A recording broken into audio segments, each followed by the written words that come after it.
আসসালামু আলাইকুম রহমতুল্লাহ। ভিউয়ার্স কেমন আছো? আশা করি সবাই ভালো আছো, আমিও ভালো আছি আলহামদুলিল্লাহ। এই যে ভিডিওটা দেখছো, ফিলিস্তিন অসহায় মানুষদের জন্য যে সাহায্য করা হয়েছিল ওখানে পৌঁছে গেছে, তার ভিডিও সাতবার ওখানে পৌঁছে গেছে। আমরা যে সাহায্য করেছিলাম 4/3/2026 পৌঁছে গেছে আলহামদুলিল্লাহ। খুবই একটা ভালো খবর, খুশির খবর যে সাতোয়া রমাদানে পাঠানো হয়েছিল, রমজানে সেই সাহায্য মাদাত ওখানে পৌঁছে গেছে। বর্ডার ওপেন হয়ে যায়, খুলে দেয়, ওখানে पहुंचे যায়। তার ভিডিও এটা দেখতেই পাচ্ছ।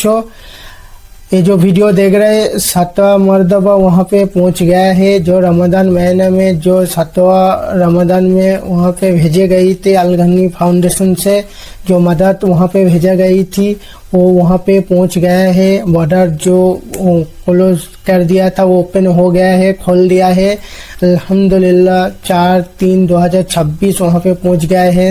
7 मरतबा वहाँ पे पहुँच गया है अल्हम्दुलिल्लाह। बहुत खुशी का है ये बात जो वहाँ पे पहुँच गया है। तो हम लोग इस वीडियो को देखिए और ज़्यादा करके शेयर करिए। এই ভিডিওটাকে দেখো আর বেশি করে শেয়ার করে সবার মধ্যে পৌঁছে দিও, সবাইকে দেখার সুযোগ করে দিও। ভিডিওটাকে দেখো।